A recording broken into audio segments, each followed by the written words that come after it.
Voilà, maintenant on va remettre notre prix et vraiment nous sommes très très fiers de passer la parole à Irène Frank qui connaît très très bien notre lauréate, je crois, et vraiment on est très fiers qu'elle ait fait, comment dirais-je, qu'elle vienne de Chine pour recevoir ce beau prix et vraiment on est très honorés. Voilà, je laisse à Irène le soin. Bonsoir à toutes et à tous. Nous sommes là pour fêter une femme d'exception, Madame Simone Veil, et c'est un bonheur que de décerner ce prix qui vous sera remis tout à l'heure, l'âme. Je me permets de vous appeler par votre prénom, car c'est avec une grande surprise que j'ai découvert votre nom dans la sélection. Au cœur de cette sélection, il y avait des textes purement littéraires, il y avait des biographies et il y avait une autobiographie.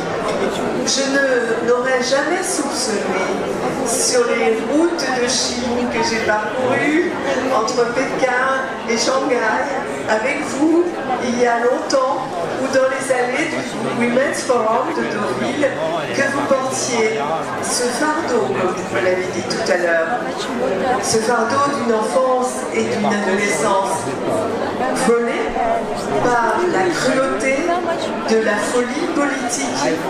C'est en cela que votre livre s'accorde si parfaitement avec la figure de Simone Veil.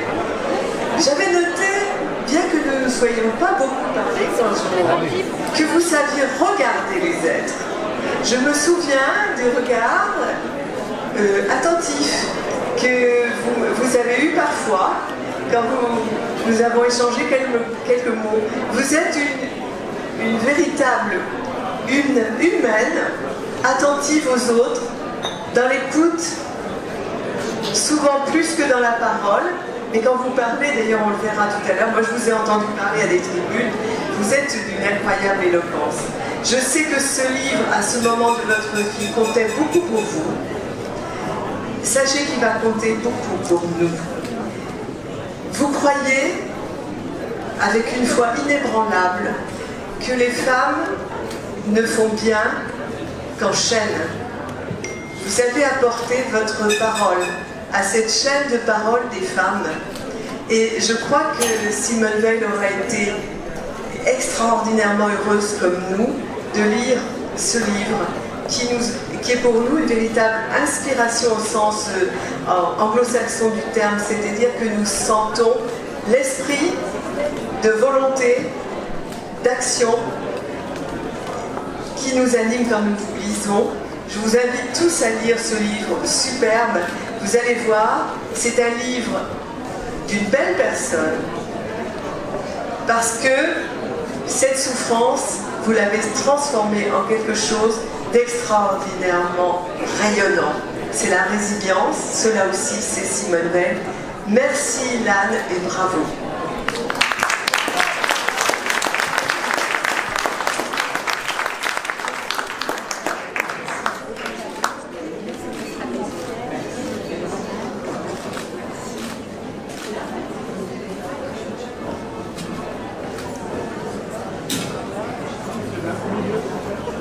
Regardez au milieu. Voilà. Très bien.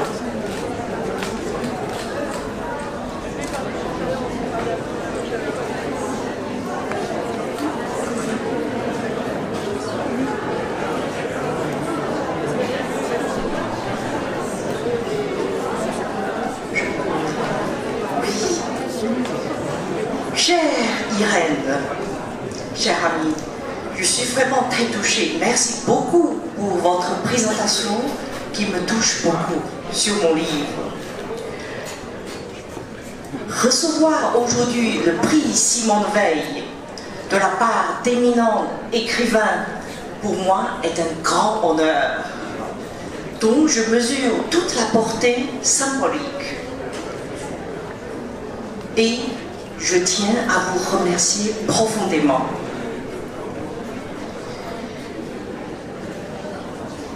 Donc ce livre est également beaucoup accompagné par l'équipe d'Alary Éditions, particulièrement Madame Nicole Attez. Donc Ils m'ont beaucoup soutenu, sans quoi le livre ne verrait pas le jour aujourd'hui. Donc je tiens aussi à les remercier de tout mon cœur.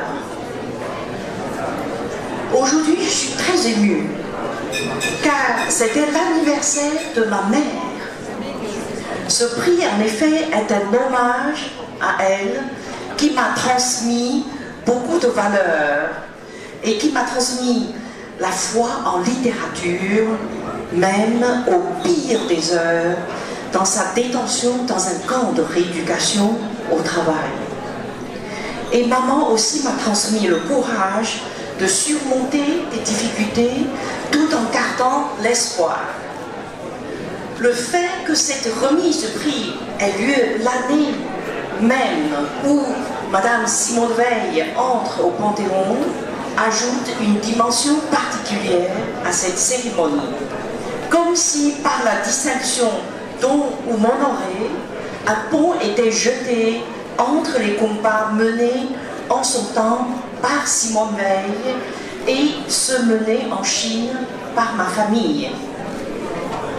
Car les valeurs de courage, de lucidité, de résilience et de féminisme trouvent à communiquer entre elles au-delà du temps et de l'espace. C'est la permanence de ces valeurs dont je voulus témoigner en racontant l'histoire de ma famille tout au long du XXe siècle. Mon histoire n'est pas que mon histoire. Elle reflète la transformation et l'ouverture de la Chine moderne qui sont désormais irréversibles. Revenir sur un passé douloureux ne signifie pas pour moi vouloir régler des comptes, mais n'avait qu'autre sens que de permettre de regarder vers l'avenir. Ce qui est un trait marquant de la culture chinoise. Pour moi, c'est presque un devoir de faire connaître l'histoire du passé à mon fils, aux jeunes générations et aux amis français et étrangers qui ne connaissent pas tellement bien ces périodes sombres dans l'histoire de Chine. Le mémoire du passé sert toujours de guide pour l'avenir. J'avais 8 ans en 1966. Comme mon enfance heureuse dans une famille aimante a bousculé d'un jour au lendemain dans les horreurs de la révolution culturelle. Malgré ces années d'emprisonnement, mon père garde toujours, n'a jamais perdu l'espoir et cette leçon de vie m'a toujours accompagnée. Devant vous ce soir, c'est un message d'espoir et de foi en l'avenir, je voulais vous passer. Si mon livre a une ambition, c'est celle-ci. Je n'ai pas oublié les humiliations vécues quand j'étais une petite fille de ma vie. Mais chez moi, la haine est absente, car la haine est un obstacle à l'accomplissement humain. De la souffrance, on trouvera la force de changer son destin. Merci encore d'avoir été sensible à mon travail et de l'avoir récompensé. Je vois un encouragement énorme pour aller de l'avant et jamais renoncer aux valeurs qui sont les miennes. Merci encore.